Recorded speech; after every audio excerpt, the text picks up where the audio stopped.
Good morning, students. Today I am going to give you the brief explanation of your textbook Flamingos Chapter 2, The Lost Spring, Stories of a Stolen Childhood by Anis Jam. I will give you here the introduction about the author, the explanation of the part of this chapter's part 1. Sometimes I find a rupee in the garbage. So first I am going to tell you about the author. This chapter has been written by Anis Jam, who was born in 1964 in Rourkela and spent her childhood and adolescence in Hyderabad. Anis Jam's parents were also writers. She received her education in Hyderabad and United States. Anis Jam has been an editor of Youth Times and a columnist for major newspapers in India and abroad. She is the author of many books. This lesson is an excerpt from her book titled Lost Spring, Stories of a Stolen Childhood. Here, she expresses her concern over the exploitation of children in hazardous jobs like bangle making and rag picking. She has taken the example of Sahib-e-Alam, a rag picker, and Mukesh, a bangle maker. Both of them find themselves in a vicious circle of social stigma, poverty, and exploitation. The title Lost Spring has a tinge of irony.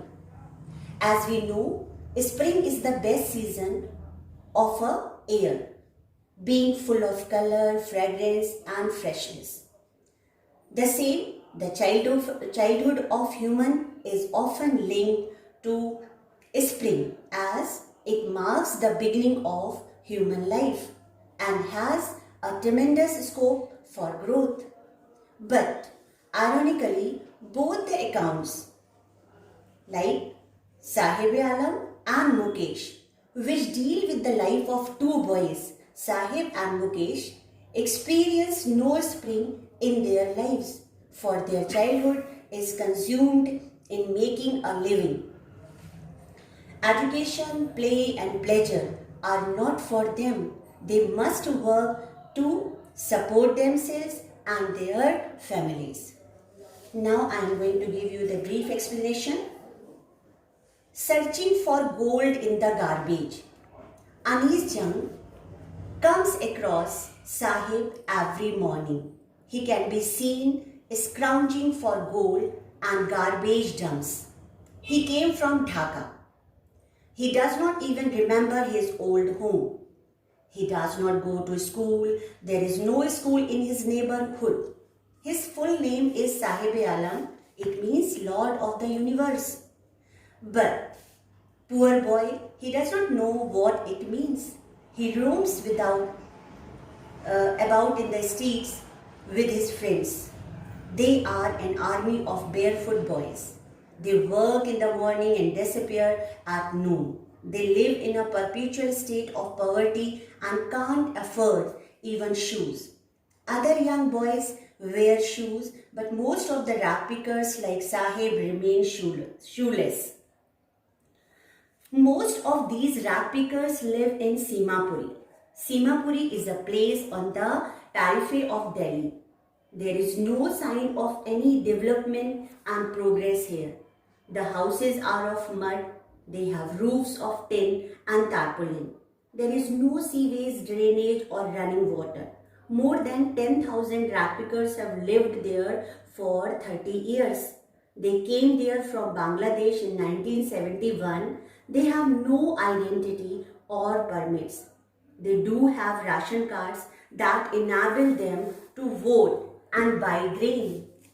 And for them, food is more important than identity. Women move around in tattered saris. Tattered means here torn.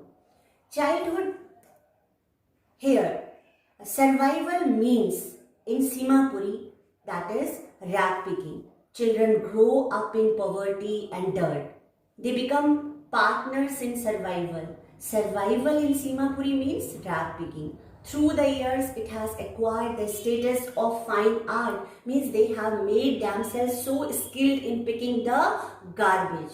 So that it has become the status, it has become a portion of a fine art. Garbage to them is gold, because a child sometimes find a silver coin in a heap of garbage.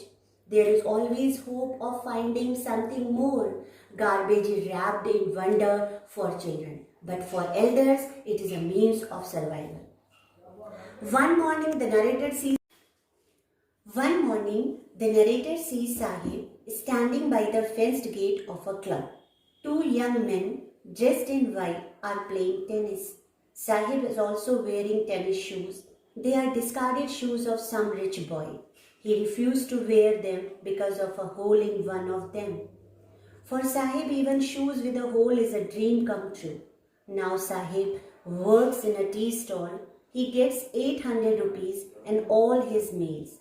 His face has lost the carefree look. He is carrying a steel canister. It seems heavier than the plastic bag that he used to carry on his shoulder. The bag was his. The canister belongs to the shop owner.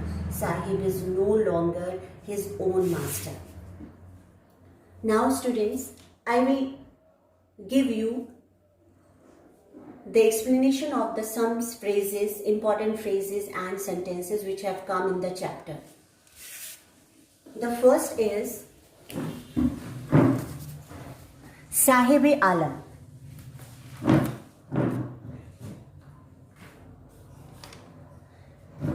Sahib-e-Alam, a rag picker, there is an irony in his name. Lord Sahib-e-Alam means Lord of the Universe, but he is a young barefoot rag picker. He spends time roaming and scrounging streets with other rag pickers' boys.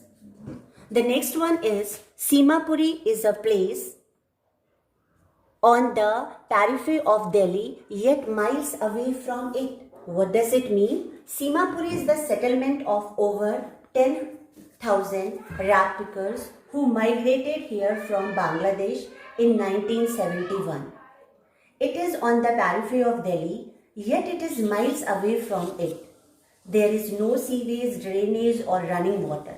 It is difficult to believe such a little hell can exist so near the capital of India. Food is more important for survival than an identity for the rag pickers. It is true, they have been living in Simapuri for more than 30 years without an identity.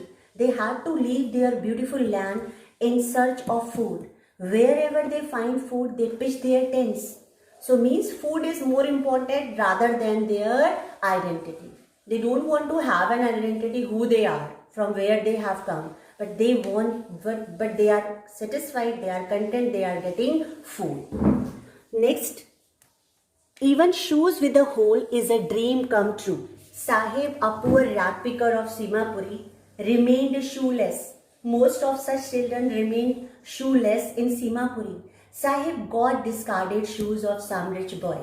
The rich boy discarded them because of a hole in one of them. But for Sahib, getting a shoes, even with a hole, is a dream come true.